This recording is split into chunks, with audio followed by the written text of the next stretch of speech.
So welcome once again to the second video on the series of videos for thought programming hub classes which I conduct for children from kindergarten to class 12. And in this video, as I previously mentioned in my first one, that the conversation, rather discussion or all of these are possible, by the way, internally, where you have lots of sounds coming together and you could be debating with yourselves. It's not like you always need someone to be debating with.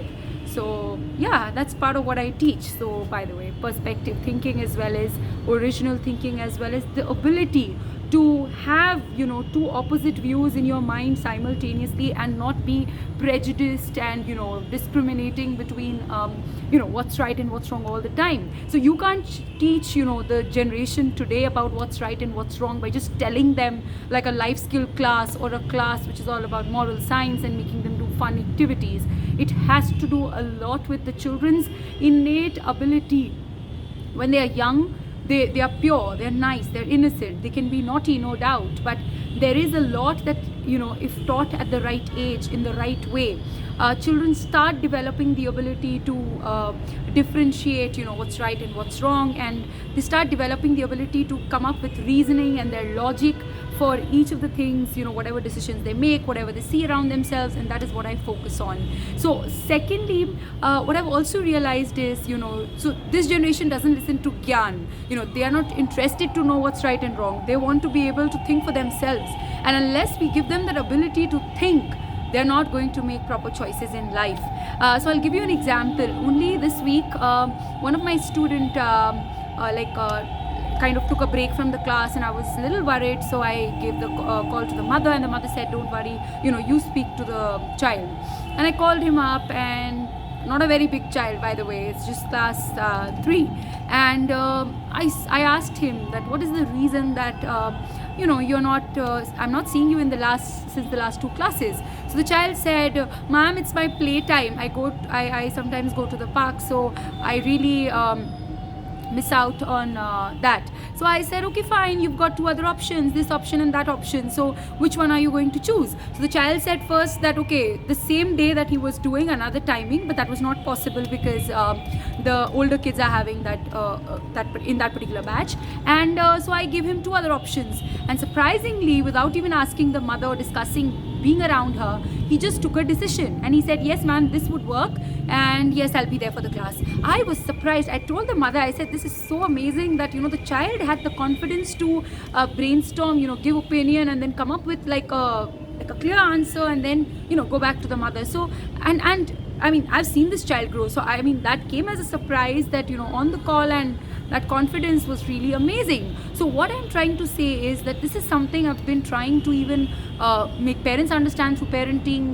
when I did junior holics workshops in Calcutta, as well as when I'm talking generally, that don't tell people what to do. Make them think about what can be done. So when you give a lot of alternatives and you give them lots of options and then make them think about what logic and how to think about it, I think that would make a lot of difference rather than what to think.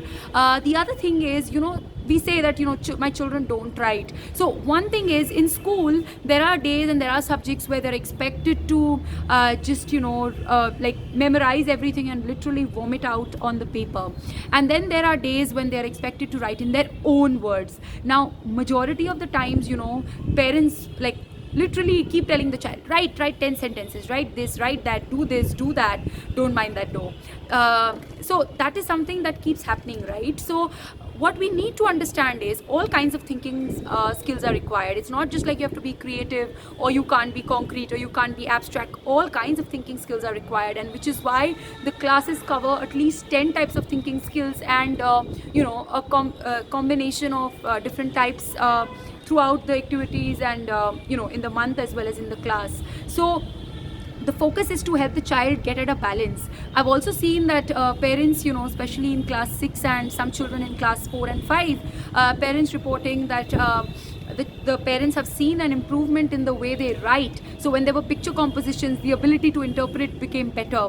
Or when it came to, let's say, the writing part, they got more ideas, because ideas got generated from the simple words that were just in front of them. So breaking it down and how to figure it out. So that was surprising. I mean, that is not what I started with, but I was just focusing, knowing that it would cover a lot of things. So starting from the example of one of the children about, making a decision for the class timing versus the other child, talking about this is scenario of picture composition versus, writing. So I feel, well, even coding, if you're learning coding, you need a brain to strategize everything, plan the design, where, what, how it will function, what it will click, and where it will lead to. So everything at the end of the day requires thinking skills and all different types of thinking skills. And therefore, to really call it, this is like a thinking class, like a class that teaches you thinking. But yeah, normally people like to call it a communication class or a public speaking class, because that's the common word and the common phrase that people connect with.